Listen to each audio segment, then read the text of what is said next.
Hi everyone, welcome back to my YouTube channel and again আমি active হয়ে গেছি।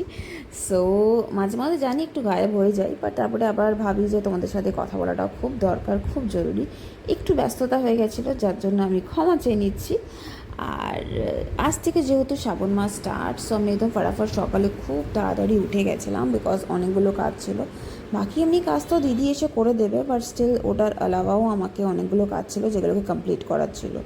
And শ্রাবণ মাসে যেহেতু আমি মাছ মাংস তো ছাড়ো, পেঁয়াজ রসুনও খাই না এই পুরো গোটা 1 মাস।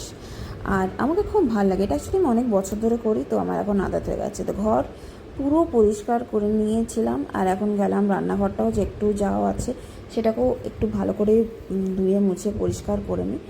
আর টুকটাক সব জায়গাগুলোকে একটু ভালো করে মুছে নিলাম। সো আর চাদর বাদরও চেঞ্জ করে নিয়েছিলাম, so that all thing will be fresh. তো চলো এবার ফটাফট যাই, চানটা করি, বিকজ ফের অফিসে যেতে হবে, অনেক দেরি হয়ে যাবে। So let's go.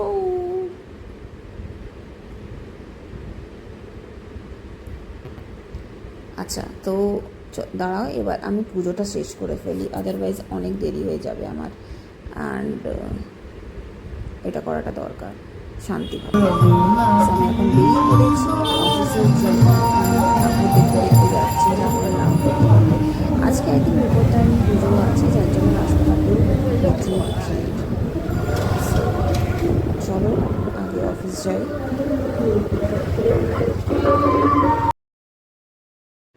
সো আজকে দেখতেই পাচ্ছ, আমি এখন রিয়েলাইজ করলাম না আমি কাজল লাগিয়েছি না লিপস্টিক লাগিয়েছি, বাট যাই হোক ছাড়ো। তো অফিসে গিয়ে কাজবাজ করে অ্যাগেন অফিস থেকে বেরালাম, বিকজ আজকে অফিসে এত কাজ ছিল যে আমি ভুলেই গেছি যে ভিডিও করতে হবে, আর টাইমই পাইনি ইভেন খাওয়ারও। তো নর্মালি জুস উসই খেয়েছিলাম। সো রাত্রের ডিনার হচ্ছে আমার ডাল ভাত আলু সিদ্ধ, উইচ ইজ মাই ফেভারিট খাবার, অ্যান্ড আই লাভ দিস। 30 দিন দিলে হয়তো আমি 30 দিনই এটা খেতে পারবো। তো যাই হোক চলো, আজকে ডিনারটা শেষ করে ফেলেছি, এখন বাজে 12:30। এখন ঘুমাই, আবার কালকে উঠে অনেক কাজ আছে। তো চলো tata, bye bye, take care.